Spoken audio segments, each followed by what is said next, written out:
Hey, it's Glenn here with your market snapshot for Calgary. And we're in the middle of August here, August 18th. So I'm going to give you stats kind of right up to date. But first, we're going to focus a little bit on July. And why not start with the hotometer and the number of sales? So here we go. We're going to start with the peak of activity in terms of sales that have occurred at or above asking price in Calgary. And that was in February of this year when we had 64.2% of all listings selling at or above asking price. Again, just nuts. It's been a very busy spring, so even as it declined, we were looking at May, still 45% of homes were selling for at or above asking price. But now you can see where everything does feel like it's cooling off, and the evidence is clear. In July, we had 26.6% of homes selling for at or above asking price. That's down from 36.5%, 10% change there. And then this number here, 21.4%, is how many homes have sold for at asking price or higher so far in August. I went from August 1st to the 15th. So it just keeps coming down, which is pretty much what we're expecting right now. Also, you can see with the number of sales, the highest number of sales we've ever seen in Calgary ever was 4,107 sales total in March of this year.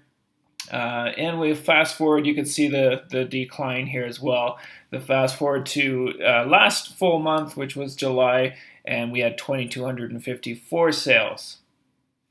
Further to that, we have seen the benchmark price start to decrease in Calgary. So we went from about 546,000 in May to then 543,900, and now we're at 540,000. So you can see that starting to creep down. The evidence is out there that the demand is not as hot as it was. But, I mean, let's be realistic. We all knew that spring market wasn't going to last forever, especially with these Bank of Canada interest rates continuing to climb. All evidence points to another increase, unfortunately, in September. They're not ready yet to stop curbing the demand for people wanting to loan money, to get mortgages, things like that.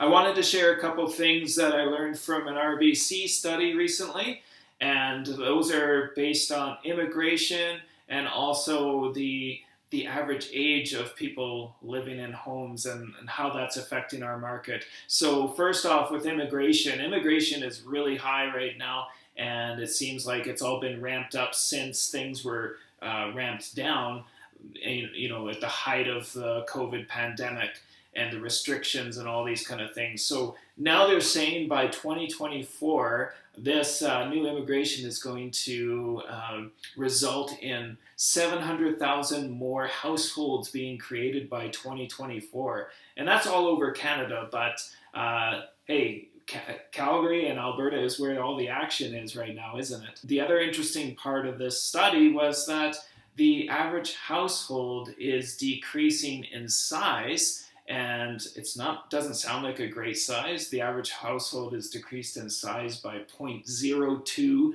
family members. That's like a finger. But if you actually multiply it by all the homes in Canada, what that means is there's 140,000 extra households that are being created because the average household is being smaller.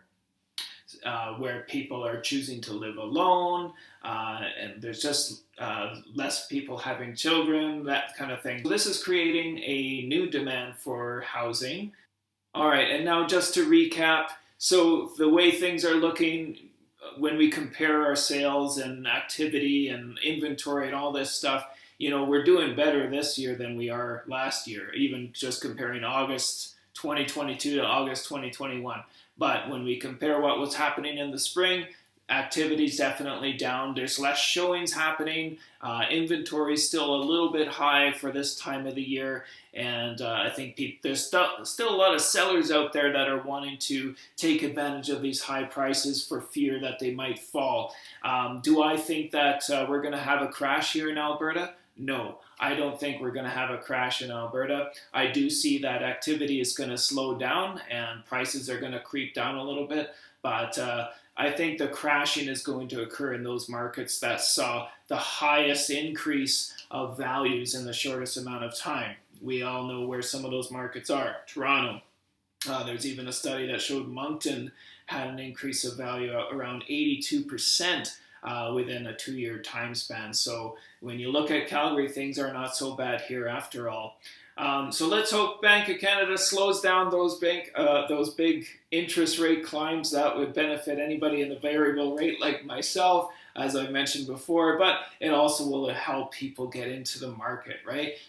We always tell people, don't waste your money on rent, get into the market and become a homeowner. So hopefully Bank of Canada doesn't continue to make that possibility difficult for people. Okay, until next time, we'll talk to you soon. Bye.